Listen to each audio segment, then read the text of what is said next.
नमस्कार, मी Rajratna Jondhale. Top news मराठीच्या 9च्या बातम्यांमध्ये आपलं स्वागत. 24 तास नाही तर फक्त 1 तासात आपण देशभरातील दिवसभराच्या महत्त्वाच्या राजकीय, सामाजिक, क्राईम आणि मनोरंजनासह इतर घडामोडींचा वेगवान आढावा घेणार आहोत. कसब्याचा आमदार तोच पुण्याचा खासदार असं वक्तव्य ठाकरे गटाच्या उपनेत्या सुषमा अंधारे यांनी केलंय. यासह पाहुयात दिवस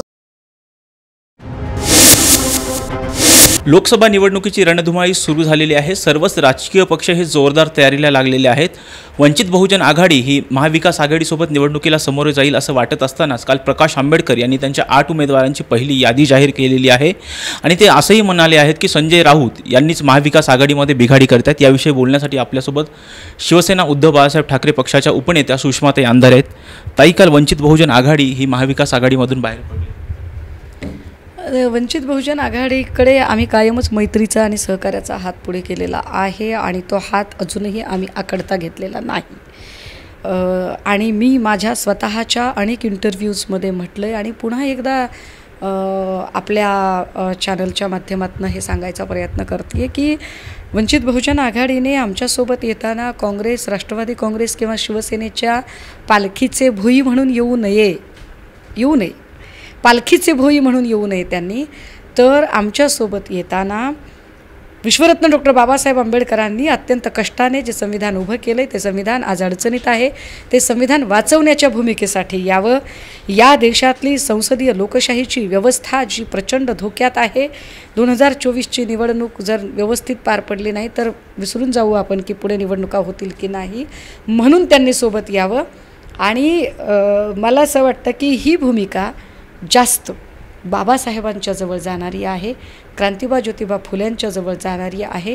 स्वातंत्र्य सैनिकांनी ज्या कारणासाठी रक्त सांडलं त्या भूमिकेच्या जवळ जाणारी भूमिका ही आत्ता जी आम्ही मांडत आहोत ती भूमिका आहे. परंतु व्यक्ती स्वातंत्र्य आहे. लोकशाहीमध्ये प्रत्येकाला आपले निर्णय घेण्याचा अधिकार आहे. त्यामुळे प्रकाश आंबेडकर जर काही वेगळा निर्णय घेत असतील तर आपण त्यावर बंधन आणू शकत नाही. महाविकास आघाडीमध्ये संजय राऊत हे बिघाडी करतात असा आरोप प्रकाश आंबेडकरांनी केला. सन्मान्य संजय राऊत साहेबांच्या संबंधाने अशी वक्तव्य ही फार दुर्दैवी आहेत. खरं तर ही वक्तव्य किंवा ही लाईन भाजपची लाईन आहे. भाजपने ठरवून सन्मान्य संजय राऊत साहेबांचं नाव डॅमेज करण्याचा प्रयत्न केला आणि वारंवार राऊत साहेबांच्या नावाने वेगवेगळ्या कारणाने बिलं फाडायचा प्रयत्न केला. मग तीच लाईन नंतर शिंदे गटाच्या काही बोलघेवड्या लोकांनी चालवली की काहीही झालं की राऊत साहेबांचं नाव घ्यायचं. आता जर तशीच लाईन, तीच भाजपची लाईन जर वंचितकडून चालवली जात असेल तर निश्चितपणे हे अपरिपक्वतेचे लक्षण आहे.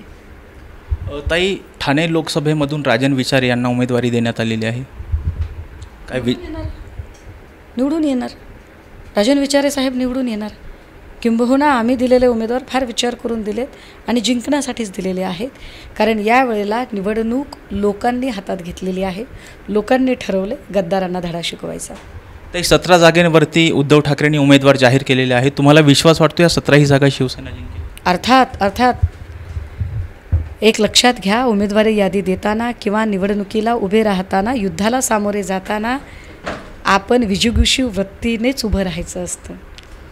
हरण्याच्या मानसिकतेने कुणी उमेदवार देत नाही. आणि जर कुणी हरण्याच्या मानसिकतेने उमेदवार देत असेल तर मग त्यांची आतनं काही सेटिंग होत असेल.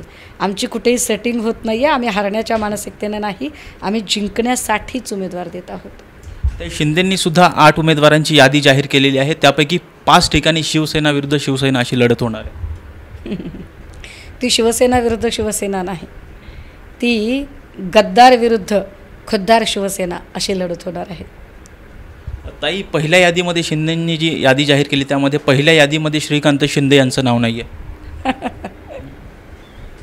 विचार करतायत अजूनही कल्याणला कोणता उमेदवार पडेल याची. काहीही होऊ देत, ठाणे कल्याण आम्ही काढणार आहोत. ताई, तुमच्यासुद्धा नावाची चर्चा आहे कल्याण? नाही, पण मी नाही आहे. मी स्पष्टपणे माझं म्हणणं सन्मान्य पक्षप्रमुखांपर्यंत पोचवलेलं आहे. मला असं वाटतं की मी अजूनही जबाबदारी घेण्यापेक्षा मी राज्यभर काम केलं पाहिजे. राज्यभरातले उमेदवार निवडून आणण्यासाठी मी प्रचार मोहिमेमध्ये सक्रिय असलं पाहिजे. त्यामुळे उमेदवार कुणीही असला तरी आम्ही अत्यंत सन्मानाने आणि फार त्वेषाने त्या उमेदवारासाठी काम करणार आहोत. ते सांगलीच्या जागेवरून शिवसेना आणि काँग्रेसमध्ये कुठंतरी वाद पुढे येताना दिसतोय. नाही, आता ही माध्यमांमधून चालवली गेलेली लाईन आहे, असा कुठलाही वाद नाही आहे. सांगलीची जागा जर आम्ही जाहीर केलेली असेल तर वाईस वर्सा काँग्रेसने नागपूरमध्ये रश्मी बर्वेंचा फॉर्म भरलेला आहे किंवा अमरावतीची जागा आम्ही दिलेली आहे, रामटेकची जागा आम्ही दिलेली आहे. त्यामुळे असा काही वाद नाही आहे. तो वाद असता तर कालच्या मीटिंगला कोणी दिसलं नसतं. पण काल आपण बघितलं की महाविकास आघाडीची बैठक अत्यंत खेळीमेळीच्या वातावरणात पार पडलेली आहे. उलट मला असं वाटतं महायुतीत किती वाद आहे तो जरा जास्त तपासला गेला पाहिजे. कारण महायुतीमध्ये ऐन शिमग्याच्या दिवशी हेमंत गोडसेंना शिमगा करावा लागला आणि त्यांना अक्षरशः शिंदेसाहेबांच्या बंगल्यावर मोर्चा न्यावा लागला, पण तरी उमेदवारी पदरात पडली नाही. इकडे अनंतराव अडसूळ भाजपच्या उमेदवाराला चक्क निर्लज्ज आणि बेशरम म्हणाले माध्यमांच्या समोर. म्हणजे अनंतराव अडसूळांना उमेदवारीची अपेक्षा होती, ती नाही मिळाली. जालन्याला अर्जुनराव खोतकरांच्या मनामध्ये खदखद आहे. आढळराव पाटलांना उमेदवारी मिळाली नाही म्हणून आढळराव पाटील इकडे आता राष्ट्रवादीकडे आलेले आहेत. इकडे गुलाबराव पाटील रोज ओरडत आहेत की काय उत्तर महाराष्ट्रात तुम्हाला एकही उमेदवार द्यायचा नाही आहे का. आणि त्याच वेळेला रामदास कदम ते तर अक्षरशः टाहू फोडून रडत आहेत. मला वाटतं ह्या जी सगळी खदखद आहे याच्यावर बातम्या झाल्या पाहिजेत. पण का कुणास ठाऊक माध्यमांना महायुतीमधली ही खदखद, ही उरफोड, हे टाहू फोडून रडणं, हे मोर्चे काढणं हे का दिसत नाही आहे. आणि जी महाविकास आघाडी गुण्यागोविंदाने नांदते त्याच्यात मात्र काही ना काही चुकीचं घडते का यासाठी दुर्बीण लावून बसलेलो आहोत. याला आमच्या गावाकडे एकच म्हणतात, नांदणारीला पळ आणि पळणारीला नांद. जिथे नांदत नाही आहेत, पळत आहेत इकडे तिकडे, तिथे नांदणूक चांगली चालली असं तुम्ही सांगताय. आणि जिथे खरंच नांदणूक चांगली चाललेली आहे तिथे मात्र कसे पळून जातील यासाठी प्रयत्न करताय. आमची विनंती असेल आपल्याला, खरंच योग्य ते दाखवा आपण. ताई, विजय शिवतारे यांनी अजित पवार यांच्या विरोधात भूमिका घेतलेली होती, परंतु आता कुठंतरी त्यांनी ती भूमिका मागे घेतल्याचं दिसतं. यामागे कारण काय वाटतं? तर यांनी आधी घेतलेली भूमिका ही स्वयंभू नव्हती आणि आत्ता घेतलेली भूमिका ही स्वयंभू नाही आहे. शिवतारेंचे आधीचे स्क्रिप्ट रायटर कोणी वेगळेच होते. आत्ताही त्या स्क्रिप्ट रायटरने त्यांना क्लायमॅक्स लवकर हातात दिला, एवढंच काय ते. ताई, मावळच्या जागेवरती सुद्धा श्रीरंग बारणे यांचा आम्ही प्रचार करणार नाही अशी भूमिका अजित पवार गटाने घेतली होती. त्यामुळे कुठेतरी संजय वाघेरे यांचा विजय सुखकर होतोय असं वाटत होतं का तुम्हाला? त्यांनी त्यांच्या लोकांचा प्रचार करायचा की नाही ते ठरवावं. ते त्यांचे काय व्यक्तिगत हेवे दावे असतील. आमच्या प्रत्येक उमेदवाराच्यासाठी आम्ही ताकदीने उभे राहू आणि त्याच्यासाठी प्रचार करू. वसंत मोरे यांनी प्रकाश आंबेडकरांची भेट घेतलेली आहे आणि त्यांना पाठिंबा देण्याची विनंती केली आहे. कुणी कुणाची भेट घ्यावी, कुणी कुणाला पाठिंबा द्यावा हा ज्याचा त्याच्या व्यक्तिगत स्वातंत्र्याचा प्रश्न आहे. त्यात आम्ही त्याच्यावर टिप्पणी करणारे कोण? मला नाही वाटत की मी त्यावर भाष्य करावं. मी माझ्या पक्षाची प्रवक्ता आहे, मी माझ्या पक्षाशी संबंधित मुद्द्यांवर बोलेन. इतर पक्षांचं काय चाललं यात मी कशाला डोकावू. पुणे लोकसभेची निवडणूक तुमच्या दृष्टिकोनातून कशी असणार आहे? जो कसब्याचा आमदार तो पुण्याचा खासदार. ह्या होत्या शिवसेनेच्या उपनेत्या सुषमाताई अंधारे. व्हिडिओ जर्नलिस्ट शिवाजी साळुंकेसह राजरत्न जोंधळे, टॉप न्यूज मराठी, पुणे. खान्देशमध्ये भाजपने मोठा खांदेपालट केला असून जळगाव लोकसभा मतदारसंघासाठी नारी शक्तीचा हुंकार भरला. गेल्या वेळी हुकलेली संधी स्मिता वाघ यांच्याकडे यावेळी चालून आली आहे, कारण भाजपने लोकसभेसाठी त्यांची उमेदवारी जाहीर केली आहे. सध्याचे खासदार उन्मेष पाटील यांचे तिकीट कापण्यात आलं असून उन्मेष पाटील गेल्या वेळी 40गाव विधानसभेसाठी इच्छुक होते, पण पक्षाने लोकसभेसाठी स्मिता वाघ यांना डावलून पाटील यांना उमेदवारी दिली होती. पक्षाने ही भरपाई यावेळी भरून काढली आहे, तर जाणून घेऊयात कोण आहेत स्मिता वाघ. स्मिता वाघ यांचा भाजपशी सर्वात पहिला संबंध 1992 मध्ये आला. तेव्हापासून भाजपच्या कार्यरत त्यांनी सक्रिय सहभाग घेण्यास सुरुवात केली. 2003 मध्ये भाजपच्या महिला मोर्चाच्या जिल्हाध्यक्ष म्हणून त्यांच्याकडे जबाबदारी आली. तेव्हा सकुशल काम हाताळले व पक्ष बांधणीचे काम करत अनेक महिलांना पक्षाशी जोडलं. 2002 ते 2015 पर्यंत जळगाव जिल्हा परिषदेच्या सलग 3 वेळा सदस्य म्हणून निवडून आल्यामुळे जिल्ह्यातील राजकारण त्यांनी चांगले जवळून पाहिलंय. 2005 मध्ये उत्तर महाराष्ट्र विद्यापीठातून सिनेट सदस्य म्हणून निवडून आल्यामुळे त्यांचा आत्मविश्वास वाढला. तेव्हापासून त्यांच्या राजकीय प्रवासाने जो वेग धरला तो पुढे वाढतच राहिला. त्याचा प्रत्यय म्हणून 2009ला त्या जळगाव जिल्हा परिषदेच्या अध्यक्ष झाल्या व त्याबरोबरच भाजपच्या राष्ट्रीय कार्यकारिणी सदस्यही झाल्या। याचा परिपाक म्हणजे 2015 मध्ये भाजपच्या महिला मोर्चाच्या प्रदेशाध्यक्ष म्हणून त्यांच्याकडे मोठी जबाबदारी आली, ती त्यांनी लीलया पार पाडली। त्यांच्याकडे 2017 पासून महाराष्ट्र प्रदेश सरचिटणीस म्हणून जबाबदारी आली। 2017 मध्ये त्या विधान परिषदेच्या आमदार म्हणून निवडून आल्या व तेव्हापासूनच त्यांची पुढची वाटचाल लोकसभेसाठी होणार अशा चर्चा रंगू लागल्या होत्या। 17व्या लोकसभा निवडणुकीसाठी भाजपतर्फे त्यांना जळगाव मतदारसंघातून उमेदवारी जाहीर झाली। बॉलिवूडचा अभिनेता गोविंदा यांनी शिंदे यांच्या शिवसेनेत प्रवेश केला। मुख्यमंत्री शिंदे यांनी गोविंदा यांचं स्वागत केलं, त्याबद्दल डॉक्टर अमोल कोल्हे यांनी मुख्यमंत्री एकनाथ शिंदे यांचे आभार मानले। पण छत्रपती शिवाजी महाराजांचा जांजवल इतिहास मांडणाऱ्या मराठी कलाकारांना का हिणवलं जातं असा सवाल शिरूर लोकसभेतील महाविकास आघाडीचे उमेदवार डॉक्टर अमोल कोल्हे यांनी विचारलाय। मुख्यमंत्र्यांच्या पूर्वाश्रमीचे सहकारी म्हणून शिवाजीराव आढळराव पाटलांना कोल्हेंनी या निमित्तानं डिवचलंय। माननीय मुख्यमंत्री महोदयांच्या उपस्थितीमध्ये सिनेस्टार गोविंदा यांचा प्रवेश झाल्यानंतर जी माननीय मुख्यमंत्री महोदयांनी भूमिका व्यक्त केली त्यानंतर आवर्जून मी त्यांचा आभार मानले। याचं कारण महत्त्वाचं असं आहे की गेली काही वर्ष सातत्यानं शिरूर लोकसभा मतदारसंघातल्या मायबाप जनतेनं माझ्यासारख्या सर्वसामान्य कुटुंबातल्या अभिनय क्षेत्रात कार्यरत असणाऱ्या एका व्यक्तीला लोकसभेमध्ये निवडून दिल्यानंतर शेलक्या शब्दांमध्ये हे कायम जे हिणवलं जात होतं, मग नाटक्या असेल, नौटंकी असेल, नाचा असेल, आणि खरोखर मग हा प्रश्न पडतो की हिंदी सिनेसृष्टीतला अभिनेता आला तर ते सिनेस्टार, त्यांचं स्वागत आणि छत्रपती शिवाजी महाराज, छत्रपती संभाजी महाराज यांची भूमिका करून आपला जाज्वल्य इतिहास, खरा इतिहास पोहोचवण्याचा प्रामाणिक प्रयत्न करणाऱ्या माझ्यासारख्या व्यक्तीच्या बाबतीत माननीय मुख्यमंत्री महोदयांचे पूर्वाश्रमीचे सहकारी आणि आता ज्यांनी पक्ष बदलला असे सहकारी ती सातत्यानं ही टीका टिप्पणी करतात। याविषयी माननीय मुख्यमंत्री महोदयांचं मी मनापासून आभार केला आणि त्यांनी हे जे समन्वयाचे किंवा ही जी महत्वाची बाब आहे ही त्यांच्याही निदर्शनास आणून द्यावी अशी विनंती सुद्धा यामध्ये केली। मला असं वाटतं की सिनेस्टार गोविंदा यांनी मागे एका टर्ममध्ये ते खासदार होते, त्यावेळेचा त्यांचा पार्लमेंटरी परफॉर्मन्स आणि कोणी मला जर सेलिब्रिटी किंवा अगदी थोडीशी पातळी सोडून नाटक्या, नाचा अशा शब्दांमध्ये जर कोणी हिणवत असेल तर त्यांनी 2019 ते 2024 यामधला पार्लमेंटरी परफॉर्मन्स सुद्धा एकदा तपासून पाहावा। पहिल्याच टर्ममध्ये तब्बल 3 वेळा संसद रत्न पुरस्कार मिळाल्यानंतर शिरूर लोकसभा मतदारसंघाचे अनेक प्रश्न हे मार्गी लावल्यानंतर, हिरहिरीनं ते प्रश्न मांडल्यानंतर जर कुणाला अशा शब्दामध्ये टीका करावीशी वाटत असेल तर मला असं वाटतं ज्यातून ज्याची त्याची संस्कृती दिसते या पलीकडे दुसरं काय बोलणार। सोशल मीडियाने तरुणाईला वेड लावलंय, पण हे माध्यम हाताळताना फसवणुकीचे आणि सायबर गुन्ह्यांचे अनेक प्रकार घडत आहेत आणि हे सर्व असताना सोशल मीडियावर रील्स पोस्ट करताना किंवा एखाद्या पोस्टला आपण प्रतिक्रिया देताना आपण काळजी घेतली पाहिजे, तसंच सतर्कही राहिलं पाहिजे। एखादा व्हिडिओ, रील्स, छायाचित्र हे पोस्ट करताना प्रायव्हसी सेटिंगसह सिक्युरिटी सेटिंग्सचाही वापर करायला हवा आणि सामाजिक भान बाळगावं असं आवाहन सोशल मीडिया तज्ज्ञांनी केलंय। सध्या फेसबुकवर विविध व्हिडिओ आणि छायाचित्र पोस्ट केली जातात, तर काही जण इंस्टाग्रामवर रील्सही शेअर करतात। पण सोशल मीडियावरील फेसबुक पेज आणि इंस्टाग्राम पेज हॅक होण्याचेही प्रमाण वाढलंय।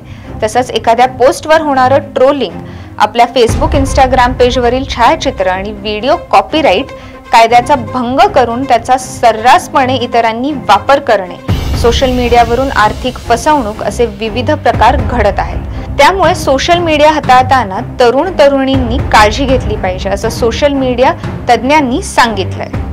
याबाबतची काळजी कशी घ्यावी पाहूयात ग्राफिक्सच्या माध्यमातून। आपली वैयक्तिक माहिती, छायाचित्र आणि व्हिडिओ पोस्ट करताना विचार करा। कोणतीही पोस्ट करताना प्रायव्हसी सेटिंग आणि सिक्युरिटी सेटिंगचा वापर करा। सातत्याने आपल्या फेसबुक आणि इंस्टाग्राम अकाउंटचे पासवर्ड बदलत राहा। एखाद्या व्यक्तीच्या पोस्टवर प्रतिक्रिया लिहिताना भान बाळगा। कोणाच्याही पोस्टवर मन दुखावणाऱ्या प्रतिक्रिया लिहू नका। धार्मिक विषयांवर पोस्ट लिहिताना काळजी घ्या। फेसबुकवर अकाउंट लॉक आणि इंस्टाग्रामवर प्रायव्हेट अकाउंट हे पर्याय वापरा। कोण कसा आपल्या व्हिडिओचा आणि छायाचित्रांचा वापर करेल हे अजिबात सांगता येत नाही. म्हणून सोशल मीडियावर एखादी पोस्ट करताना किंवा व्हिडिओ शेअर करताना सामाजिक भान बाळगून आपण काय पोस्ट करतो याचा विचार करावा. सोशल मीडिया वापरताना जागरूक रहा, सतर्क रहा. पुणे लोकसभा मतदारसंघाच्या निवडणुकीत प्रमुख पक्ष म्हणून भाजप व काँग्रेस यांच्यामध्ये मुख्य लढत होणार असून भाजपला 2019च्या निवडणुकीत सर्वाधिक मतं देणाऱ्या कोथरूडमध्ये आपलं मताधिक्य कायम राखण्याचे एक मोठं आव्हान समोर आहे. तसंच दुसरीकडे विधानसभेत भाजपच्या हक्काचा कसबा मतदारसंघ हिसकावून घेणाऱ्या काँग्रेसला आता कसब्यामधली ही आघाडी अन्य 5 मतदारसंघात निर्माण करण्याचंही आव्हान आहे. भाजप, काँग्रेस या प्रमुख पक्षांसह अन्य अपक्ष व पक्ष कार्यकर्त्यांसमोर 2019 मध्ये घसरलेला मतदानाचा टक्का वाढवणं तसंच अधिकाधिक मतदारांना 13 मेच्या रणरणत्या उन्हात बाहेर काढण्याचं चॅलेंज स्वीकारावं लागणार आहे. तसंच 2019 मध्ये शहरात 49% नोंद झाली होती, तीच 2014 मध्ये 54% इतकी होती, ज्यामुळे मतदानाचा 5% घसरलेला हा आकडा पुन्हा 50च्या वर नेणं व अधिकाधिक मतदान आपल्या पारड्यात पाडण्यासाठी सगळ्यांनाच प्रयत्न करावे लागणार आहेत. तर 2019चं विधानसभा मतदान हे कसं होतं पाहूयात ग्राफिक्सच्या माध्यमातून. वडगाव शेरीमध्ये भाजपच्या 1,17,664 जागा लागल्या होत्या, तर काँग्रेसच्या 60,843, वंचितच्या 21,084 जागा लागल्या होत्या. शिवाजीनगरमध्ये भाजपच्या 77,982 जागा लागल्या होत्या, तिथेच काँग्रेसच्या 48,450 जागा होत्या. वंचित आघाडीच्या 11,376 जागा. कोथरूडमध्ये भाजपच्या 1,48,570 जागा लागल्या होत्या, काँग्रेसच्या 42,374, तिथेच वंचित आघाडीच्या 4,470 जागा लागल्या होत्या. पर्वतीमध्ये भाजपच्या 1,16,899 जागा लागल्या होत्या, तसंच काँग्रेसच्या 50,567 जागा होत्या. वंचित आघाडीच्या 10,699 जागा. कॅन्टोन्मेंटमध्ये भाजपच्या 67,177 जागा, तसंच काँग्रेसच्या 54,444 जागा, तिथेच वंचित आघाडीच्या 14,699 जागा लागल्या होत्या. कसबा पेठेत भाजपच्या 1,03,583 जागा लागल्या होत्या, काँग्रेसच्या 51,192 जागा, तिथेच वंचित आघाडीच्या 2,471 जागा होत्या. टपाली मतांमध्ये भाजपची 960 मतं होती, तर काँग्रेसची 337, तिथेच वंचित आघाडीची 59 मतं होती. एकूण मतदार हे भाजपचे 6,32,835 होते, तर तिथेच काँग्रेसचे 3,08,207 मतं होती, तर वंचित आघाडीची 64,793 मतं होती. आता हा विजयाचा मेरू रोखण्यासाठी काँग्रेसने कसब्यामध्ये काँग्रेसला विधानसभेत विजय मिळवून देणाऱ्या रवींद्र धंगेकर यांना उमेदवारी दिली, पण काँग्रेसमधील नाराजी दूर करून अन्य 5 मतदारसंघात सर्वदूर पोहोचण्यासाठी काम रवींद्र धंगेकर यांना करावं लागणार आहे. मुख्यमंत्री एकनाथ शिंदे यांच्या शिवसेनेनं लोकसभेसाठीची पहिली उमेदवारी यादी जाहीर केली असून पहिल्या उमेदवारी यादीत 8 जणांचा समावेश आहे. मात्र यामध्ये ठाणे आणि नाशिकमधील उमेदवार अजून घोषित करण्यात आले नाहीयेत. याचं कारण म्हणजे ठाण्यावर भाजपने तर नाशिकवर राष्ट्रवादीने दावा केल्याची माहिती आहे. शिवसेनेच्या 8 उमेदवारांची यादी जाहीर झाल्यानंतर त्यामध्ये नाशिक आणि ठाण्याच्या उमेदवारी मात्र जाहीर करण्यात आल्या नाहीयेत. नाशिकच्या हेमंत गोडसेंच्या नावाला भाजपचा विरोध आहे, त्याचवेळी राष्ट्रवादीने त्या जागेवर दावा सुद्धा केलाय. तर दुसरीकडे एकनाथ शिंदेंच्या घरच्या ठाण्याच्या जागेवर भाजपने दावा केलाय. ही जागा आपल्यालाच मिळावी म्हणून भाजप आग्रही आहे. तर ठाणे हा शिवसेनेचा बालेकिल्ला असल्याने शिंदेही ती जागा सोडण्यास तयार नाही. शिवसेनेच्या दोन्ही गटाच्या पहिल्या याद्या जाहीर झाल्यानंतर ठाकरेंची सेना विरुद्ध शिंदेंची सेना अशी 5 ठिकाणी लढत होणार आहे. तर कोणती आहेत ही 5 ठिकाणं जिथे सेना विरुद्ध सेना अशी लढत होणार आहे पाहूयात ग्राफिक्सच्या माध्यमातून. दक्षिण मध्य मुंबई अनिल देसाई विरुद्ध राहुल शेवाळे. शिर्डी भाऊसाहेब वाकचौरे विरुद्ध सदाशिव लोखंडे. बुलढाणा नरेंद्र खेडेकर विरुद्ध प्रतापराव जाधव. हिंगोली नागेश पाटील अष्टीकर विरुद्ध हेमंत पाटील, मावळ संजोग वाघरे विरुद्ध श्रीरंग बारणे. तर या शिवसेना विरुद्ध शिवसेना लढतीत कोण बाजी मारणार हे पाहणं औत्सुक्याचं ठरणार आहे. पुणे जिल्ह्यातील लोकसभेचे 4 मतदारसंघ म्हणजेच पुणे, शिरूर, मावळ आणि बारामतीमध्ये 2024 ची लोकसभा निवडणूक ही चुरशीची होणार असून यातील 2 मतदारसंघांनी सर्वांचंच लक्ष वेधलंय. अर्थातच बारामती आणि शिरूर जिथे काका विरुद्ध पुतण्या असा सामना होणार असून राष्ट्रवादी विरुद्ध राष्ट्रवादी अशी लढत होणार आहे. तर कसा रंगणार हा सामना पाहूया टॉप न्यूज मराठीच्या स्पेशल रिपोर्टमध्ये. बारामती लोकसभा मतदारसंघ हा परंपरेने शरद पवार आणि त्यांची कन्या सुप्रिया सुळे यांचा बालेकिल्ला मानला जातो. मात्र आता महाराष्ट्राचे उपमुख्यमंत्री अजित पवार यांनी त्यांच्या विरोधात आपली पत्नी सुनेत्रा पवार यांना उभं केलंय. तसंच सुप्रिया सुळे यांच्या विरोधात आपला उमेदवार विजयी झाला तरच आपण बारामतीतून विधानसभेची निवडणूक लढवू असं सुद्धा अजित पवार म्हणाले होते आणि मतदारांना मतदारसंघाच्या विकासासाठी मतदान करण्याचं आवाहन सुद्धा त्या अजित पवारांनी केलं होतं. तर कुठे होणार राष्ट्रवादी विरुद्ध राष्ट्रवादी असा सामना पाहूयात ग्राफिक्सच्या माध्यमातून. बारामती मतदारसंघ, बारामतीमध्ये सुनेत्रा पवार विरुद्ध सुप्रिया सुळे असा सामना होणार आहे. शिरूर मतदारसंघ, शिरूरमध्ये अढळराव पाटील विरुद्ध अमोल कोल्हे अशी लढत होताना दिसणार आहे. बारामतीमध्ये आता नणंद भाऊजाई अशी लढत रंगणार असून बारामती मतदारसंघाची बाजी कोण मारणार हे पाहणं फार रंजक ठरणार आहे. लोकसभा निवडणुकांच्या तारखा आता जाहीर झाल्या असून भाजप आणि काँग्रेससह अनेक पक्षांनी आपले उमेदवार घोषित केले. पण जर तुम्हाला आठवत असेल तर राहुल गांधी यांनी 2019 मध्ये वायनाड आणि अमेठी या दोन्ही ठिकाणांवरून निवडणूक लढवली होती. तसंच याआधी पंतप्रधान मोदींनी देखील वाराणसी आणि वडोदरा अशा दोन्ही ठिकाणी निवडणूक लढवली होती आणि आता त्यामुळेच एक उमेदवार हा किती ठिकाणी निवडणूक लढवू शकतो असा प्रश्न निर्माण झालाय. त्याबद्दलची सविस्तर माहिती जाणून घेऊया टॉप न्यूज मराठीच्या स्पेशल रिपोर्टमध्ये. राहुल गांधी यांनी वायनाडमधून लोकसभा निवडणूक लढवण्याची घोषणा केली आहे, परंतु ते अमेठीमधून निवडणूक लढवणार का हे त्यांनी स्पष्ट केलेलं नाही. साल 2019 मध्ये राहुल यांनी अमेठी आणि वायनाड दोन्ही जागांवरून निवडणूक लढवली होती व अमेठीमधून केंद्रीय मंत्री स्मृती इराणी यांनी राहुल यांना पाडलं होतं. तसंच 2 जागांवरून निवडणूक लढवण्याची एखाद्या उमेदवाराची ही पहिलीच वेळ नव्हती. याआधी 2014 मध्ये पंतप्रधान मोदी हे वाराणसी आणि वडोदरा अशा दोन्ही लोकसभा लढले होते आणि दोन्ही ठिकाणी जिंकलेही होते. 1957 मध्ये माजी पंतप्रधान अटल बिहारी वाजपेयी 3 लोकसभा जागांवरून लढले होते. जनसंघाने त्यांना लखनौ, मथुरा आणि बलरामपूर इथून उभं केलं होतं. त्यामुळेच एक उमेदवार नेमका किती जागांवरून निवडणूक लढवू शकतो याबाबतचा नियम काय आहे, कोणताही उमेदवार जास्तीत जास्त किती जागांवरून निवडणूक लढवू शकतो आणि याबद्दलची नियमावली काय आहे, तसंच जर एकापेक्षा जास्त जागी तो उमेदवार जिंकून आला तर मग काय, या सगळ्याची माहिती पाहूयात ग्राफिक्सच्या माध्यमातून. कोणताही उमेदवार जास्तीत जास्त किती जागांवरून निवडणूक लढवू शकतो याचा उल्लेख रिप्रेझेंटेशन ऑफ द ऍक्ट 1951च्या सेक्शन 33 मध्ये असल्याचं सर्वोच्च न्यायालयाचे वकील आशिष पांडे यांनी सांगितलं. या नियमानुसार एक उमेदवार कमाल 2 जागांवरून निवडणूक लढवू शकतो. मग 1957 मध्ये अटल बिहारी वाजपेयी 3 जागांवरून कशी काय निवडणूक लढले होते असा प्रश्न निर्माण होतो. वास्तविक 1951 नंतर अनेकदा राजकीय पक्षांच्या उमेदवारांनी अनेक जागांवरून निवडणूक लढवण्याची अनेक प्रकरणं उघडकीस आली. याला कितीतरी कारणं होती. अनेकदा मतं खाण्यासाठी देखील उमेदवार उभे राहिल्याची उदाहरणं दिसून आली आहेत. अनेक प्रभावी व्यक्तींना निवडणुकीत उतरवून जास्तीत जास्त जागा मिळवण्यासाठी असं केलं जायचं. असा प्रकार 1996 पर्यंत होत होता.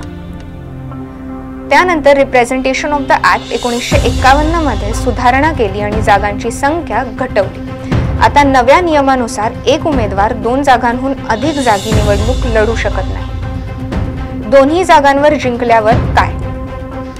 अनेक जागांवर निवडणूक लढवणे, प्रचार करणे हे वेळ आणि पैशांची नासाडी करू शकते. कारण जर एक उमेदवार जरी 2 जागांवरून निवडणूक लढला तर त्याला एक जागा सोडावी लागते. त्यामुळे पुन्हा त्या जागी पोटनिवडणुकीची तयारी करावी लागते. त्यामुळे सरकारी यंत्रणेवर ताण निर्माण होतो आणि खर्च वाढतो. साल 2014 मध्ये मोदी यांनी वडोदरा आणि वाराणसी या दोन्ही ठिकाणी निवडणूक लढून दोन्ही ठिकाणी जिंकल्यानंतर त्यांनी वाराणसीचे खासदार बनून वडोदरा जागा सोडली होती. त्यामुळे वडोदरात पोटनिवडणूक घ्यावी लागली. पुणे जिल्ह्यातील लोकसभेचे 4 मतदारसंघ म्हणजेच पुणे, शिरूर, मावळ आणि बारामतीमध्ये 2024 ची लोकसभा निवडणूक ही चुरशीची होणार असून यातील 2 मतदारसंघांनी सर्वांचंच लक्ष वेधलंय. अर्थातच बारामती आणि शिरूर जिथे काका विरुद्ध पुतण्या असा सामना होणार असून राष्ट्रवादी विरुद्ध राष्ट्रवादी अशी लढत होणार आहे. तर कसा रंगणार हा सामना पाहूया टॉप न्यूज मराठीच्या स्पेशल रिपोर्टमध्ये. बारामती लोकसभा मतदारसंघ हा परंपरेने शरद पवार आणि त्यांची कन्या सुप्रिया सुळे यांचा बालेकिल्ला मानला जातो. मात्र आता महाराष्ट्राचे उपमुख्यमंत्री अजित पवार यांनी त्यांच्या विरोधात आपली पत्नी सुनेत्रा पवार यांना उभं केलंय. तसंच सुप्रिया सुळे यांच्या विरोधात आपला उमेदवार विजयी झाला तरच आपण बारामतीतून विधानसभेची निवडणूक लढवू असं सुद्धा अजित पवार म्हणाले होते आणि मतदारांना मतदारसंघाच्या विकासासाठी मतदान करण्याचं आवाहन सुद्धा त्या अजित पवारांनी केलं होतं. तर कुठे होणार राष्ट्रवादी विरुद्ध राष्ट्रवादी असा सामना पाहूयात ग्राफिक्सच्या माध्यमातून. बारामती मतदारसंघ, बारामतीमध्ये सुनेत्रा पवार विरुद्ध सुप्रिया सुळे असा सामना होणार आहे. शिरूर मतदारसंघ, शिरूरमध्ये अढळराव पाटील विरुद्ध अमोल कोल्हे अशी लढत होताना दिसणार आहे. बारामतीमध्ये आता नणंद भाऊजाई अशी लढत रंगणार असून बारामती मतदारसंघाची बाजी कोण मारणार हे पाहणं फार रंजक ठरणार आहे. सोलापूर लोकसभा मतदारसंघातून आमदार प्रणिती शिंदे यांना काँग्रेसकडून लोकसभेची उमेदवारी जाहीर झाली असून आमदार प्रणिती शिंदे यांची उमेदवारी आधीपासूनच निश्चित मानली जात होती. त्यामुळे त्यांनी देखील अधिकृतरित्या उमेदवारी जाहीर होण्याच्या आधीच सोलापूर लोकसभा मतदारसंघात दौरे करून प्रचाराला सुरुवात केली होती. मात्र आता त्यांना पक्षाकडून अधिकृतरित्या उमेदवारी जाहीर होताच काँग्रेस पक्षाचा जल्लोष जोरदार सुरू झालाय. तर कोण आहेत प्रणिती शिंदे आणि काय आहे त्यांचा प्रवास पाहूयात. आमदार प्रणिती शिंदे या सोलापूर मध्य विधानसभा मतदारसंघातून काँग्रेसच्या विद्यमान आमदार आहेत. सलग 3 वेळा त्यांनी या मतदारसंघातून विजय मिळवलाय. जाई जुई या सामाजिक संस्थेच्या माध्यमातून शिंदे यांनी आपल्या सामाजिक आणि राजकीय जीवनाची सुरुवात केली. 2009 साली त्यांनी काँग्रेसच्या तिकिटावर सोलापूर मध्य या जागेवरून विधानसभा निवडणूक लढवली. तत्कालीन आमदार आणि माकपचे मातब्बर नेते कॉम्रेड नरसय्या आदम यांचा पराभव करून प्रणिती शिंदे या विधानसभेत पोहोचल्या. त्यानंतर 2014च्या मोदी लाटेत राज्यासह देशभरात काँग्रेसच्या अनेक दिग्गजांना पराभवाला सामोरं जावं लागलं. मात्र त्या परिस्थितीत सुद्धा प्रणिती शिंदे या विजयी झाल्या. 2019 मध्ये देखील प्रणिती शिंदेंनी विजयी होत आमदारकीची हॅट्रिक केली. काँग्रेसने देखील त्यांच्या या विजयानंतर पक्षात मोठं स्थान त्यांना दिलंय. सध्या त्या राष्ट्रीय काँग्रेसच्या कार्यसमितीच्या सदस्य आहेत तर महाराष्ट्र प्रदेश काँग्रेसच्या कार्याध्यक्ष आहेत. अशाच माहितीसाठी पाहत रहा टॉप न्यूज मराठी. आपला महाराष्ट्र, आपली बातमी. लोकसभा निवडणुकीसाठी जेमतेम काही दिवस शिल्लक आहेत. लवकरच राष्ट्रीय निवडणूक आयोगाकडून एक पत्रकार परिषद होईल आणि त्यानंतर संपूर्ण देशामध्ये आचारसंहिता लागेल. सध्या संपूर्ण महाराष्ट्रात चर्चा आहे ती पुणे लोकसभा मतदारसंघाची. जर तुम्हाला माहिती असेल तर पुणे लोकसभा मतदारसंघामध्ये 6 विधानसभेचे मतदारसंघ येतात, ज्यामध्ये प्रामुख्याने कसबा मतदारसंघ असेल, पर्वती मतदारसंघ असेल, त्याचबरोबर शिवाजीनगर, पुणे कॅन्टोन्मेंट, कोथरूड आणि वडगाव शहरी हे 6 मतदारसंघ येतात. आता आपण आहोत पुण्यातील कसबा मतदारसंघामध्ये आणि या ठिकाणी आपण जाणून घेणार आहोत की नागरिकांच्या, कसबा मतदारसंघातील नागरिकांच्या नेमक्या काय समस्या आहेत, कसबा मतदारसंघातील नागरिकांच्या, मतदारांचा नेमका कोणत्या पक्षाला कौल आहे, त्यांचा कोणत्या उमेदवाराला कौल आहे. चला तर मग जाणून घेऊयात कसबा मतदारसंघातील नागरिकांच्या काय आहेत प्रतिक्रिया, काय आहेत समस्या. ताई, काय सांगाल, तुम्हाला कोण खासदार म्हणून निवडून यावं असं वाटतं? खासदार जरी कुणीही निवडून आलं तरी कसबा हे पेशवाई काळातलं असल्यामुळे ते इतकं सुंदर आहे. पण इथे काय आहे, गजबजाट खूप आहे, गजबजाट खूप आहे. त्यामुळे वातावरण कसं आहे, गर्दीचं होतं. आता हा आहे आपलं ग्रामदैवत असल्यामुळे लोक इथे गणपतीला वगैरे येतात, पण तिथे सोयी, काही ठिकाणी पाणी नाही आहे, पाण्याचा प्रॉब्लेम सोडवावा. आणि स्वच्छ पुणे असं म्हणतात, पण ते प्रत्यक्ष अंमलात आणणं हे फार महत्त्वाचं आहे. ते त्यांनी केलं तर आम्हाला जास्त चांगलं वाटेल. जुन्या खासदारांकडून तुमच्या अपेक्षा पूर्ण झाल्यात का?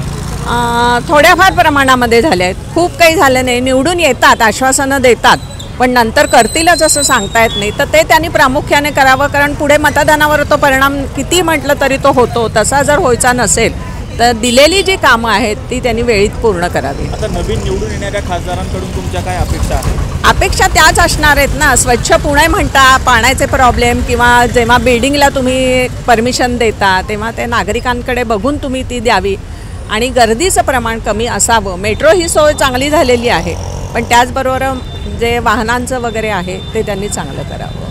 सध्या कसबा मतदारसंघात हवा कोणाची? तुम्हीच सांगा कोण येईल. कसं आहे माहिती आहे का, त्या व्यक्तीने जर कामं केलेली असतील तर नक्कीच तो निवडून येणार, पण ती कामं केली पाहिजेत, याला मी जास्त प्राधान्य देते.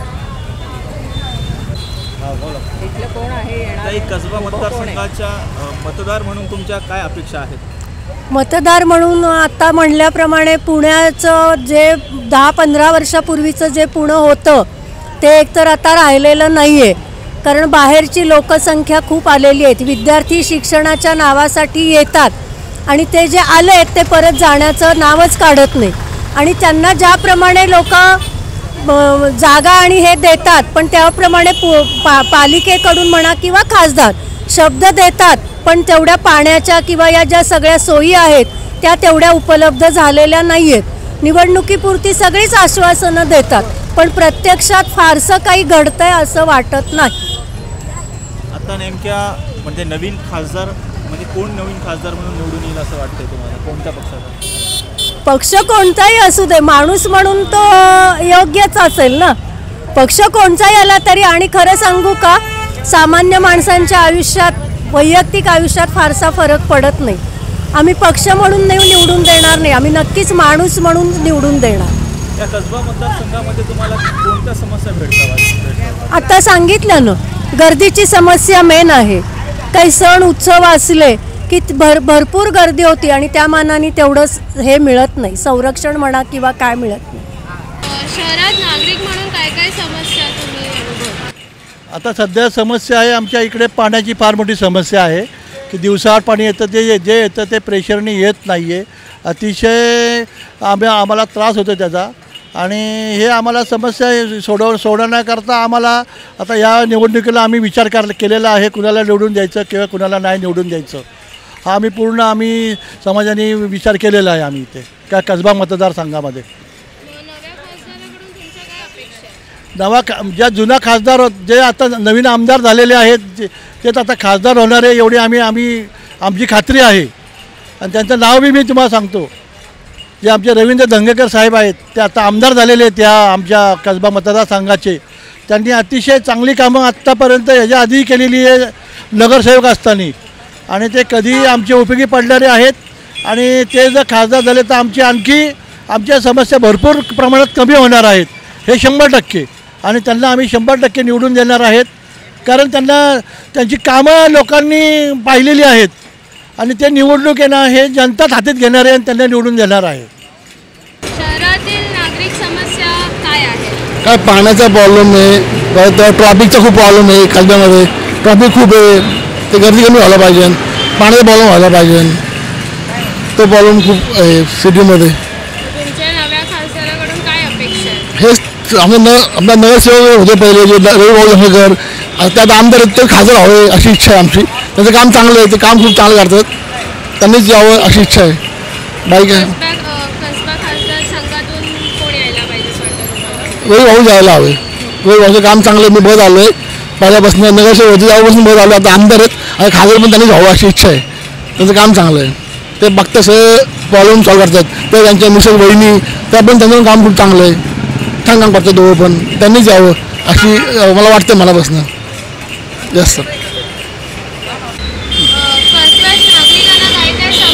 गाडी इथं लावतात, गाडी धक्का लावतात, चौके गाडी लावतात, व्यवस्थित धक्का लावतात. गाडीत किती अडचण होती. चौक्या द्यायला असतात तर कोण लागलं बिलं पडलं एवढं बाईक काही नाही माझं, एवढं अडचण नाही, बाईक काही नाही. तुमच्या अपेक्षा काय आहेत? गाडी ती हे लावतात लोक, ती गाडी असं हे नको इथं एवढ्या बाईक काही नाही, एवढी अडचण. आणि मग कसबा मतदारसंघातून कोणता खासदार निवडून आला पाहिजे असं तुम्हाला वाटतं? दंगेकर आपला ते निवडून आले पाहिजे. आता त्यांच्याकडून तुमच्या काय अपेक्षा? ते काम करतात, आमचं जेवढे आहे त्यांनीच काम केलं, भरपूर कामं केले, आमची भरपूर कामं केले, नाही म्हणतात नाही थोडी कामं केली आमच्या काय बरं वाटतं त्यांनी काम केलं.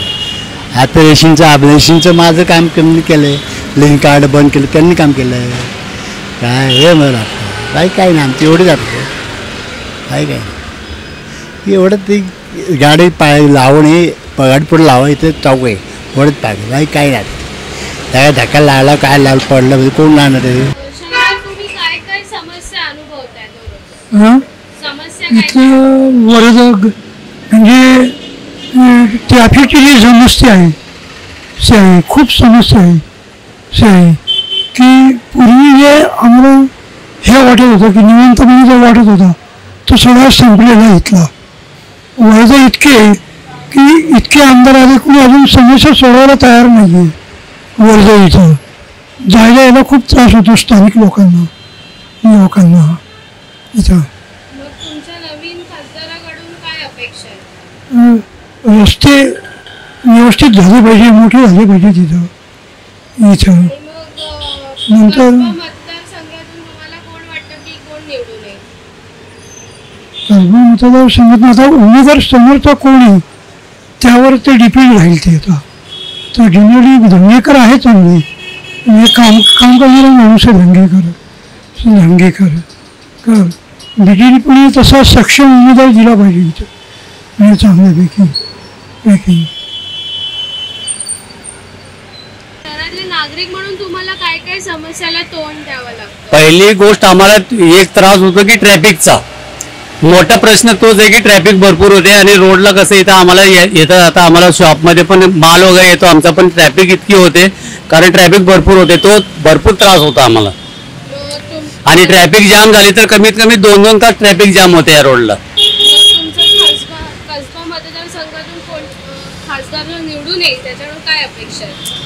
आम्हाला हेच की आमच्या ट्रॅफिकची समस्या हल केली पाहिजे आणि दुसरं म्हणजे कसं हे बाकी पार्किंगची वगैरे सुविधा बरोबर व्यवस्थित नाही आहे असं इथे या एरियामध्ये. आणि मला तर वाटतं आपले दंगेकर साहेब आहेत रवींद्र दंगेकर ते चांगले शक्यतो म्हणजे चांगलं करतील असं वाटतं, सुधारणा करण्याची शक्यता आहे. हो त्यांची झाली पाहिजे असं आम्हाला वाटतं. कसब्यात स्थानिक नागरिक म्हणून तुमच्या काय काय समस्या आहेत? कसब्यामध्ये खूप आता बदल झालेला आहे पुणे शहरामध्ये. आज माझा जन्म होऊन आज 60 वर्ष झालेले पुण्यामध्ये मी राहतो, पण पुण्यामध्ये पूर्वीचा पुणे आणि आत्ताचा पुण्यामध्ये जमीन आसमानचा फरक झालेला. पुण्यामध्ये पूर्वी सायकल होती, आता गाड्या आल्यात, गाड्यांचं एवढं प्रमाण वाढलं की रस्ता क्रॉस करणं सुद्धा अवघड झालेली ही सर्वात मोठी पुणे शहरातली व्यवस्था. आणि एवढं पुणे शहरामध्ये बाहेरगावचं पब्लिक येऊन पुण्याची सर्व एक विकृतीकरण करून टाकलेले पुणे शहरामध्ये. असा प्रश्न निर्माण झालेला की पुण्यामध्ये राहणं मुश्किल झालं पुण्यातल्या प्रॉपर माणसाला. आणि ट्रॅफिकची तर एवढी मोठी समस्या आहे की विचारता सोय नाही. दुपारी शाळा सुटल्या ऑफिस सुटले की रस्त्यावर जिथं 10 मिनिटं लागतात जाण्यासाठी त्याला 1 तास गाडीवरनं जायला लागतं किंवा चालायचं म्हटलं तरी चालू शकत नाही. मग तुमच्या नवीन खासदाराकडून काय काय अपेक्षा आहे? नवीन खासदारांनी पुण्यामध्ये पहिला ट्रॅफिकचा प्रश्न सोडवावा, सर्वात मोठा प्रश्न आहे की जेणेकरून माणसाला जर वेळेमध्ये आणि योग्य टायमामध्ये पोचलं पाहिजे झटकीपटमध्ये. त्यासाठी त्यांनी पहिला ट्रॅफिकचा सर्वात मोठा प्रश्न आहे. पार्किंगचा प्रश्न आहे. आपण गाडी जर लावली 1 सेकंदासाठी जर मेडिकलमध्ये औषध घ्यायचं असेल तरी ट्रॅफिकवाले येतात, गाडी उचलून नेतात आणि मग 2,000 आणि 5,000 दंड मागतात. पहिले तो पुणेकरांचा प्रश्न सोडवला पाहिजे त्यांनी सुद्धा. मग कसबा मतदारसंघातून तुम्हाला कोण वाटतं कोणता खासदार निवडून येईल? रवी दंगेकरांनी यावं, कारण रवी दंगेकर हे नगरसेवकापासून आज आमदार आहेत, सर्व कामं करतात. पुण्यातला कुठला माणूस कुठं गेला, मी आत्ता जस्ट त्यांच्या ऑफिसपाशी जाऊन आलो. माझ्या भाच्याचा ॲक्सिडेंट झालेला पुण्यामध्ये संचित हॉस्पिटलला, आता ॲडमिट आहे. मी त्यांच्याकडे गेलो, मला काय मदत करता येईल का? त्यांनी मला सांगितलं एक ॲफिडेविट करून आणा, रेशन कार्ड घेऊन मी तुम्हाला लगेच त्यांची मदतीची व्यवस्था करून देतो. असा माणूस पाहिजे की जो 24 तास आपल्याला अवेलेबल असेल आणि काम करेल, असाच माणूस आपल्याला निवडून द्यायला पाहिजे. नुसता फक्त इलेक्शन पुरता येणार आणि मी तुम्हाला हे देतो ते देतो आणि परत 5 वर्ष तोंड न दाखवणारा माणूस नको आहे आपल्याला. कसब्यात स्थानिक नागरिक म्हणून तुमच्या काय काय समस्या आहेत? सगळ्यात पहिले ट्रॅफिकची समस्या आहे. आमचा व्यवसाय छोटासा, ट्रॅफिकमुळे गिरायकाला थांबायला जागा नसते गाड्या वगैरे पार्क करायला. रस्त्याचा एक प्रॉब्लेम आहे, रस्त्याला खड्डे वगैरे आहेत, तो एक प्रॉब्लेम आहे आमचा. नव्या खासदाराकडून तुमच्या काय अपेक्षा आहेत? आमच्या अपेक्षा आहेत की इथला रस्ता व्यवस्थित करून देणे, रस्त्याला खड्डा वगैरे आहे, फुटपाथ खराब झाली ती नीट करून देणे आणि ट्रॅफिकची एक समस्या व्यवस्थित करून देणे. मग आता कसबा मतदारसंघातून तुम्हाला कोण वाटतं की कोणता खासदार निवडून येईल? दंगेकरच. कसबा स्थानिक नागरिक म्हणून तुमच्या काय काय समस्या आहेत? आमच्या काय ट्रॅफिकच्या समस्या आहेत, आमचे फुटपाथ बी खराब झालेले आहेत, त्या करून द्यावेत आणि ट्रॅफिकचे हलवा. आमचा छोटासा व्यवसाय आहे. आणि मग तुमच्या अपेक्षा काय आहेत नवीन खासदाराकडून? आम्हाला दंगेकरच, कारण तो माणूस आमची सगळी कामं करतो. कधी जा, रात्री जा, दुपारी जा. मग त्यांच्या अजून काय अपेक्षा आहे त्यांच्याकडून पहिल्यापासून तो कामं करतो, त्याच्यापेक्षा अजून जोमाने त्यांनी कामं करावीत आमची. मग त्यांनीच कसबा मतदारसंघातून यावं एवढी आमची इच्छा आहे. कसबाचे स्थानिक नागरिक म्हणून तुमच्या काय काय समस्या आहेत? म्हणजे काय फडके आहोत चौक आता आहे, इथनं चारी बाजूला स्टेशनला रोड आहे, जिमखान्यावर रोड आहे. इथल्या मेन समस्या आहेत त्या ट्रॅफिकच्या आहेत. मग तुमच्या नवीन खासदाराकडून तुम्हाला काय अपेक्षा? नवीन खासदाराकडनं काय आत्ता जी कामं करतायत आमचे खासदार रवींद्र धंगेकर हे आमदार आहेत आत्ता, त्याच्या अगोदर नगरसेवक होते, त्यांच्याकडनं भरपूर कामं इथल्या स्थानिक नागरिकांचे होतात, बाहेरच्या नागरिकांचे होतात. त्यांनी अजून जोमाने काम करावं. पहिली ट्रॅफिकची समस्या सोडवावी, बाकीच्या समस्या आम्हाला त्यांना सांगायची आवश्यकताच नाही, ते स्वतः समजून इतरांची कामं करतात. मग तुम्हालाही वाटतं की कसबा मतदारसंघातून पुणे कसबा मतदारसंघातनं पुणे चरणातनं दंगेकरांव्यतिरिक्त दुसरा कोणीही कामाचा माणूस नाही. याच्या अगोदर आम्ही भरपूर अनुभव घेतलेले, त्यामुळे आम्हाला रवींद्र दंगेकर हे पुण्यासाठी खासदार होते. कसब्यातील स्थानिक नागरिक म्हणून तुमच्या काय काय समस्या आहेत? मुख्यत्वे ट्रॅफिक हीच मोठी समस्या आहे. आमच्याकडे भयंकर कंजेस्टेड एरिया आहे, ट्रॅफिक हीच मुख्य समस्या आहे आमची. वाहतूक बस, बाकी अशा काही खास समस्या नाही आहेत कुठल्या. नवीन खासदाराकडून काय अपेक्षा आहे? नवीन काय ट्रॅफिकचाच प्रॉब्लेम काय पद्धतीने सॉल्व्ह करतील हेच मुख्य करून अपेक्षा. तुम्हाला कोण वाटतं की नाही, युतीचे उमेदवार कार्यक्षम आहेत, ते करू शकतात हे बस. नाही, आता युतीचा जो उमेदवार ठरेल तोच, म्हणजे पक्षातर्फे जे ठरवले जातील युतीतर्फे तेच उमेदवार योग्य राहतील. हो, युतीचे आमदार खासदार इथली कसबा पेठेतली समस्या दूर करू शकतील. ट्रॅफिक असो अथवा बाकी जास्ती करून ट्रॅफिकचीच मुख्य समस्या आहे, ती सॉल्व्ह होईल एवढंच आमचं म्हणणं आहे. कसब्यातील स्थानिक नागरिक म्हणून तुमच्या काय काय समस्या आहेत? स्थानिक नागरिक म्हणून रस्त्यावरचा प्रॉब्लेम आहे. रस्त्यावर खड्डे जे पडले वर्षानुवर्ष बरेच वर्ष खड्डे बुजवले जात नाही, वरच्यावर पॅच मारल्या जातात, तिथं परत पूर्णपणे ते थोड्या दिवसांनी उकळले जाते रस्त्यावरचे खड्डे. ते हीच तुमची समस्या? खड्डे आमची समस्या बरोबर. आणि मग नवीन खासदाराकडून तुमच्या काय अपेक्षा आहेत? व्यवस्थित सगळ्या सुविधा आम्हाला लोकांना व्यवस्थित मिळाव्यात ही आमची अपेक्षा आहे. रस्ते व्यवस्थित असावे, लोकांना पाणी पुरवठा व्यवस्थित हवा, काही म्हणजे कशाचं अडचणी असेल त्यावेळेस मदतीला जाऊन यावेत. मग कसबा मतदारसंघातून कोणता खासदार निवडून येईल असं तुम्हाला वाटतं? जो धडाडीचं काम करणार असेल तो आम्हाला खासदार असावा. अंदाजे कोणी येऊ शकतो असं तुमचा अंदाज आहे किंवा तुमचं मत आहे की कोणी यायला पाहिजे? काम करणार आम्हाला हवं आहे, बाकी काय कसं काही आम्हाला नाही, फक्त काम करणार आम्हाला माणूस पाहिजे. मेन काम करणार म्हणजे जनतेचं काम करणार असावं असं आम्हाला म्हणणं आहे. कसब्यातील स्थानिक नागरिक म्हणून तुम्हाला काय काय समस्या सहन कराव्या लागतात? या इथे रस्त्याची दुरावस्था, पार्किंगचा प्रॉब्लेम, नंतर हातगाडीवरती अतिक्रमणच्यामुळे होणारा त्रास, बाकीच्या चौकामध्ये सुद्धा रहदारीची अडथळा, या सगळ्या गोष्टी इथे आहेत. या गोष्टीमुळे ज्येष्ठ नागरिक आणि जाणाऱ्या येणाऱ्या महिलांना फुटपाथवरून जाता येताना होणारा त्रास, या सगळ्या गोष्टी ज्या आहेत या गोष्टींकडं कोणीही निवडून कुठल्याही पक्षाचा येऊन द्यात, पण त्यांनी काही समस्या नागरिकांच्या समस्याकडे लक्ष दिलेत तर फार बरं होईल की नागरिकांची त्या दृष्टीने सोय होईल हे त्यांनी पाहायला पाहिजे. हे मुख्य आमची मागणी आहे. मग तुम्हाला कोण वाटतं की कसबा मतदारसंघातून कोण येऊ शकतं खासदार? कसबा मतदारसंघातून कोण खासदार येईल हे तर नक्की सांगू शकत नाही, पण एवढंच आहे की मतदारांना सुद्धा हेच वाटणार आहे की ही व्यक्ती आपलं काम करणार आहे, त्यालाच लोक मत देतील आणि त्या दृष्टीने तो निवडून येईल. लोकसभा निवडणुकीचा बिगुल वाजलेला आहे. सर्वच पक्ष मोर्चेबंधनी आपल्याला करताना पाहायला मिळत आहेत आणि या सगळ्या पार्श्वभूमीवर आज राष्ट्रवादी काँग्रेस पार्टी शरदचंद्र पवार पक्षाची बैठक जी आहे ती साताऱ्यामध्ये आयोजित करण्यात आलेली आहे. राष्ट्रवादी शरदचंद्र पवार पक्षाचे प्रमुख शरद पवार हे स्वतः या बैठकीला उपस्थित राहणार आहेत आणि या बैठकीमध्ये सातारा लोकसभेचा जो राष्ट्रवादी काँग्रेस पार्टी शरदचंद्र पवार पक्षाचा उमेदवार आहे तो घोषित होण्याची शक्यता आहे. यामध्ये विद्यमान खासदार श्रीनिवास पाटील यांना पुन्हा लोकसभेची संधी दिली जाते का त्यांच्याऐवजी त्यांचे पुत्र सारंग श्रीनिवास पाटील यांना उमेदवारी दिली जाते हे पाहणं महत्त्वाचं आहे. यासोबतच बाळासाहेब पाटील जे माजी सहकार मंत्री आहेत ते त्या ठिकाणी इच्छुक आहेत. त्यानंतर युवा नेते म्हणून पाटणकर जे आहेत ते देखील सातारा लोकसभा लढवण्यासाठी त्या इच्छुक असल्याचं पाहायला मिळतं. या सगळ्या पार्श्वभूमीवर आजच्या बैठकीमध्ये कोणता महत्त्वपूर्ण निर्णय होतो का हे पाहणं महत्त्वाचं असणार आहे.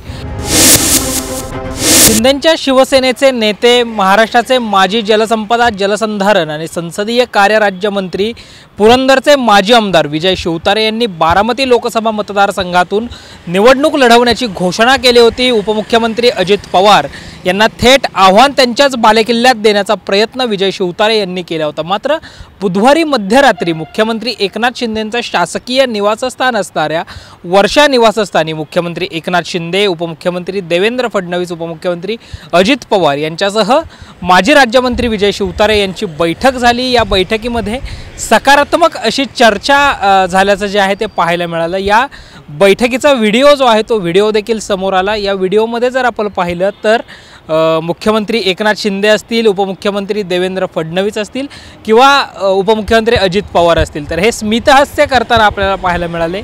यात बरोबरच भरत गोगावले देखील या बैठकीमध्ये आपल्याला उपस्थित असल्याचं पाहायला मिळालं. नेमका हा व्हिडिओ जो आहे तो व्हिडिओ आपण पहिल्यांदा पाहूयात.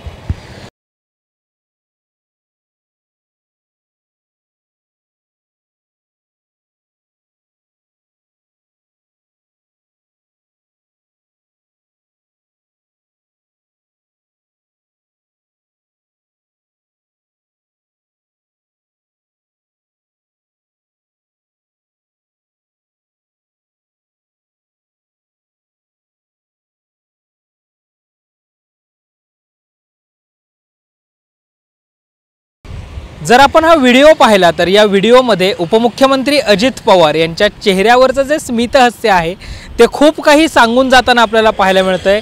विजय शिवतारेंच्या चेहऱ्यावरचंही स्मितहास्य पाहता हे जे विजय शिवतारेंनी बंडाचं निशाण फडकवलं होतं हे आता कुठंतरी बंड क्षमल्याचं आपल्याला पाहायला मिळतंय. आणि या व्हिडिओमध्ये किंवा जर आपण पाहिलं तर विजय शिवतारे यांच्या हातामध्ये एक कागद आपल्याला पाहायला मिळतोय. ज्या कागदावर नेमकं काय आहे याचा प्रश्न संपूर्ण महाराष्ट्राला पडल्याचं पाहायला मिळतंय.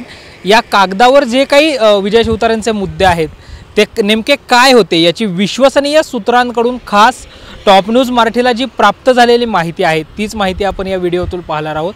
या वर्षा बंगल्यावरच्या बातमीची, या वर्षा बंगल्यावरच्या बैठकीची जी आहे ती इनसाइड स्टोरी आपण या निमित्तानं इथे पाहणार आहोत. खरं तर आपण पाहिलं तर ज्या गुंजवणीच्या पाणी प्रश्नामुळे विजय शिवतारे 2009 आणि 2014ला दोन्ही वेळा आमदार झाले, राज्यमंत्री झाले, तर त्या गुंजवणीचा जो पाणी प्रश्न आहे त्याच्यासाठी विजय शिवतारेंनी उपोषण देखील केलं. त्यांना किडनीचा आजार जो आहे, दोन्ही किडन्या विजयबापू शिवतारेंच्या निकामी झाल्या आणि त्यांना आता डायलिसिस जे आहे ते डायलिसिस करावं लागतंय. तर ते या पुरंदरच्या साठी महत्त्वाचं असणारा, म्हणजे मी दुष्काळात जन्मलो दुष्काळात मरणार नाही, ही टॅगलाईन विजय शिवतारे यांनी घेतली होती आणि त्या अनुषंगाने गुंजवणीचा लढा विजय शिवतारे यांनी दिला. सासवडच्या ऐतिहासिक पालखी तळावर विजय शिवतारे यांनी सलग उपोषण देखील केलं आणि त्याच गुंजवणीच्या प्रकल्पाला निधी मिळावा ही जी मागणी आहे ती विजय शिवतारे यांनी या निमित्तानं लेखी घेतल्याचं जे आहे ते आपल्याला पाहायला मिळतं. यासोबतच दुसरा जो पुरंदरमधील दिवे गावामध्ये होणारा आंतरराष्ट्रीय बाजाराचा मुद्दा आहे, राष्ट्रीय बाजाराचा जो मुद्दा आहे, तर त्या राष्ट्रीय बाजाराला देखील निधी मिळावा. यासोबतच भोर तालुक्यामध्ये जी बहुप्रतीक्षित बहुचर्चित उतरवली MIDC आहे, या उतरवली MIDC साठीची देखील तरतूद जी आहे ती केली जावी. असे काही प्रमुख मागण्या ज्या आहेत त्या प्रमुख मागण्या विजय शिवतारेंच्या मान्य झाल्याची माहिती विश्वसनीय सूत्रांकडून मिळाल्याची पाहायला मिळते. यासोबतच राजकीय दृष्टिकोनातून जर आपण पाहिलं तर 2019च्या निवडणुकीमध्ये ज्या सासवडच्या पालखी तळावर उपमुख्यमंत्री अजित पवार यांनी विजय शिवतारे यांना आव्हान दिलं होतं की कोण विजय शिवतारे, तुमचा आवाका काय, अजित पवार तर एकेरीच म्हटले होते तू कसा आमदार होतो हेच बघतो, हे जे विजय शिवतारेंना अजित पवारांनी दिलेलं आव्हान होतं.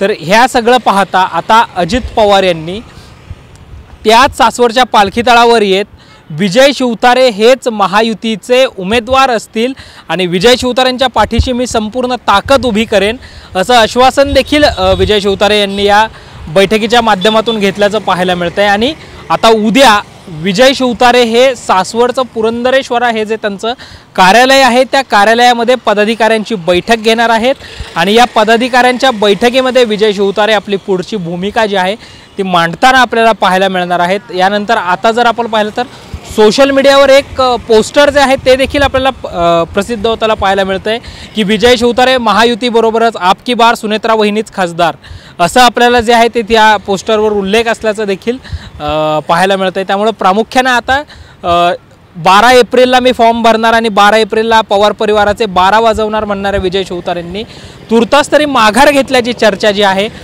ती राजकीय वर्तुळात रंगू लागली आहे. मात्र शिवतारेंच्या या युटर्न भूमिकेमुळं किंवा विजय शिवतारेंनी आता जर माघार घेतली, उद्याच पुरंदरेश्वरावर बैठक आहे, या बैठकीत निर्णय अपेक्षित आहे. मात्र ज्या अजित पवारांवर विजय शिवतारे यांनी टीका केली, कट्टर पवार विरोधक असणाऱ्या माजी मंत्री अनंतराव थोपटेंची देखील त्यांनी भेट घेतली. बारामती असेल, इंदापूर असेल या भागामध्ये विजय शिवतारे यांनी दौरे देखील केले. मात्र ज्या पवार परिवाराच्या विरोधामध्ये, ज्या उपमुख्यमंत्री अजित पवारांच्या विरोधामध्ये विजय शिवतारे यांनी रान उठवलं, तर आता त्यांच्याच प्रचारामध्ये विजय शिवतारे आल्यानंतर नेमका काय समीकरणं बदलतात ही सगळ्या गोष्टी पाहण्यासारख्या आहेत. आणि विजय शिवतारेंच्या या बदललेल्या भूमिकेमागे, बदललेल्या भूमिकेला पुरंदरची जनता साथ देते का आणि पुरंदरमधून सुनेत्रा पवार जर उभ्या राहिल्या तर त्यांना लीड मिळतं का, ह्या सगळ्या गोष्टी, या सगळ्या प्रश्नांची उत्तरं आगामी काळामध्ये आपल्याला जी आहेत ती मिळणार आहेत. कॅमेरा पर्सन शिवाजी साळुंकेंसह संकेत देशपांडे, टॉप न्यूज मराठी, पुणे. हवामानाचा अंदाज व इशारा अशा प्रकारे असेल. आज एक कमी दाबाची रेषा किंवा वाऱ्याची खंडितता उत्तर तमिळनाडू व नैऋत्य मध्य प्रदेश आणि लगतच्या भागातून कर्नाटक व मराठवाड्यावरून जात आहे. त्यामुळे पुढील 48 तासात मध्य महाराष्ट्र, मराठवाडा व विदर्भामध्ये तुरळक ठिकाणी ढगाळ वातावरणासहित हलक्या स्वरूपाचा पाऊस पडण्याची शक्यता आहे. दक्षिण कोकण गोव्यात तुरळक ठिकाणी हवामान उष्ण व दमट राहण्याची शक्यता आहे. त्यानंतर राज्याच्या संपूर्ण भागामध्ये हवामान कोरडे राहण्याची शक्यता आहे. धुळे, नंदुरबार, जळगाव, नाशिक, औरंगाबाद, जालना, लातूर, नागपूर, वर्धा व यवतमाळ या जिल्ह्यांमध्ये 1-2 ठिकाणी मेघगर्जना व विजांच्या कडकडाटासहित सोसाट्याचा वारा वाहण्याची शक्यता आहे. विदर्भामध्ये पुढील 48 तासात तुरळक ठिकाणी उष्णतेची लाट येण्याची शक्यता आहे. त्यामुळे या भागात येलो अलर्ट दिलेला आहे. पुणे व आजूबाजूच्या परिसरात पुढील 72 तासात आकाश अंशतः ढगाळ राहण्याची शक्यता आहे व त्यानंतर मात्र आकाश मुख्यतः निरभ्र राहण्याची शक्यता आहे. कमाल व किमान तापमानात फारसा बदल होणार नाही. छत्रपती संभाजीनगरमध्ये झालेल्या मराठा समन्वयकांच्या बैठकीमध्ये तुफान हाणामारी झाल्याचा एक व्हिडिओ सध्या समाज माध्यमांवर व्हायरल होतोय. या व्हिडिओमध्ये ही भांडणं नेमकी कशावरून झाली, हे वाद नेमके कशावरून झाले, या व्हिडिओच्या मागची इनसाइड स्टोरी काय, चला जाणून घेऊया. मनोज जरांगे पाटील यांनी लोकसभा निवडणुकीमध्ये मराठा उमेदवार उभे करण्याचे जाहीर केल्यापासून विविध जिल्ह्यांमध्ये मराठा समन्वयकांच्या बैठका पार पडतात. अशीच बैठक छत्रपती संभाजीनगर मधील मराठा मंदिर सभागृहात आयोजित करण्यात आली होती. बैठकीत अधिकृत उमेदवार म्हणून विविध नावांच्या शिफारसी केल्या जात होत्या. यातच विकी राजे पाटील नावाच्या एका व्यक्तीने काही उमेदवाराच्या नावांना विरोध करत स्वतःला उमेदवारी देण्याची इच्छा व्यक्त केली. तर याच व्यक्तीने इतरांना शिवीगाळ केली असल्याचा आरोप करत इतरांनी विकी राजे पाटील या तरुणाला मारहाण केली. त्याचबरोबर शिवसेनेचे नेते चंद्रकांत खैरे यांच्याकडून पैसे घेऊन काही बाहेरचे लोक मराठा समन्वय बैठकीला हजर असल्याचा आरोपही करण्यात आला आणि या सगळ्यामुळेच या बैठकीत तुफान राडा झाला. तर हे वादविवाद होण्यामागे मोठं कोणतंही कारण नव्हतं असं बैठकीला उपस्थित काही महिलांनी सांगितलं. मध्ये जाऊन कॉर्नर बैठका घ्या आणि तालुक्यामध्ये जिल्ह्यामध्ये बैठका घ्या. जनमानसाचा काय आवाज आहे, जनमानसाच्या मनातला कोण उमेदवार आहे हा उमेदवार समोर आला पाहिजे. त्याचं कार्य, त्याचं कर्तृत्व, त्याने समाजासाठी काय काम केलेलं असं व्यक्तिमत्व समोर येणं गरजेचं होतं. म्हणून जनमानसाचा कौल घेण्यासाठी, जनमानसाचा अंदाज घेण्यासाठी ही बैठक आज इथं छत्रपती संभाजीनगर मराठा भवन या ठिकाणी लावलेली होती. आणि या बैठकीसाठी समाज बांधव इथे जमा झालेले होते आणि बैठक अगदी व्यवस्थित चालू होती. शांतपणे प्रत्येकजण आपलं मत या ठिकाणी मांडत होतं. परंतु काही कारण नसताना, कुठलाही वादविवाद नसताना 2-4 समाज बांधवांनी उठून अगदीच आमच्या एका समाज बांधवाला मारलं. पण काही अर्थ, काही त्याला म्हणजे कुठलाच काही त्याचा वादविवाद झाला नाही किंवा काहीच नाही. असं मारलं की अगदी आता आपण सांगू शकत नाही. परंतु मला असं वाटतं की कुठेतरी समाजाला गालबोट लागावं, मराठा क्रांती मोर्चाला गालबोट लागावं किंवा कोणतं मनोज जरांगे पाटलाच्या आंदोलनाला कुठेतरी गालबोट लागावं यासाठी हे कृत्य या ठिकाणी केलंय का असा प्रश्न मला पडतोय. कारण समाज बांधव, मराठा समाज हा आपल्या सर्वांना माहिती का शांतप्रिय आहे. आतापर्यंत 58 मोर्चे इतके शांततेत काढले आहे. परंतु आजच्या बैठकीमध्ये जाणून बुजून हा गोंधळ करायचा काही लोकांचा प्रयत्न होता हे याच्यावरून दिसून आलेलं आहे. नाव सांगा मला. डॉक्टर मनीषा मोरे, छत्रपती संभाजीनगर. जय जिजाऊ जय शिवराय. मी ॲडव्होकेट सुवर्णा मोहिते, छत्रपती संभाजीनगर. आज इथे मनोज दादा जरांगे पाटील मराठा संघर्ष योद्धा, क्रांती योद्धा, आमचा सर्वांचा 6 कोटी मराठ्यांचा नेता यांनी जसा आदेश दिला त्याप्रमाणे आज मीटिंग होणार होती की कोण उमेदवार घोषित करायचं किंवा इच्छुक कोण आहे त्या संदर्भातली ही बैठक होती. तो विकी राजे पाटील नावाचा मुलगा हा बिचारा कशात नसतो, कुठल्या राजकारणात काही नाही, फक्त जरांगे पाटलांचा समर्थक. तो कंटिन्यू त्यांच्यासोबत 10 वर्षापासून काम करतो. त्या लेकराचा काहीच दोष नव्हता. तो सरळ बोलत होता, त्याचं मत मांडत होता. लगेच अंगावर येणं हे चुकीचं नाही का? आता इथे मी नव्हते, कुणीतरी त्यांचा समर्थक आला होता, जो इच्छुक उमेदवार आहे समोरचा प्रस्थापित इच्छुक उमेदवार, त्यांचा समर्थक कोणीतरी आला तिथे. मी नेमकी पाणी प्यायला गेले होते आणि तेव्हा मला आतून माहीत झालं की असं कोणतरी आलं म्हणून. पण सामान्य मराठाचा आवाज दाबला जातोय. पण सामान्य मराठाचा नेता हा मनोज जरांगे पाटील आहे आणि आमचा तो खरंच प्रेरणास्थान आहे. आमच्या दादांसाठी आम्ही जीव पण द्यायला मागे पुढे पाहणार नाही. ही बैठक लोकसभेसाठी एकमताने अधिकृत उमेदवाराच्या नावाची चर्चा करण्यासाठी आयोजित करण्यात आली होती. मात्र या बैठकीत वादविवाद झाले आणि चर्चा झालीच नाही. असंच काहीसं पुण्यातल्या बैठकीत सुद्धा घडलं होतं. 3-4 दिवसांपूर्वी पुण्यामध्ये सुद्धा मराठा समन्वयकांची याच विषयासंदर्भातली बैठक होती. या बैठकीमध्ये काही मराठा समन्वयक हे एकाच जागेवर 500 उमेदवार उभं करण्याच्या मतावर ठाम होते, तर काही मराठा समन्वयक हे केवळ एकच उमेदवार द्यावा या मतावर ठाम होते. त्यामुळे या 2 गटांमध्ये काहीसे वादविवाद झाल्याचं पाहायला मिळालं. त्यामुळे मराठा समन्वयकांच्या बैठकांमधले हे वादविवाद संपून अधिकृतरित्या उमेदवाराच्या नावाची चर्चा होणार का आणि हे उमेदवार येत्या लोकसभा निवडणुकीमध्ये आपल्याला उभे राहिलेले पाहायला मिळणार का हे पाहणं महत्त्वाचं ठरेल. आजच्या 9च्या बातम्यांमध्ये इथेच थांबण्याची वेळ झाली. पाहत राहा टॉप न्यूज मराठी. आपला महाराष्ट्र, आपली बातमी.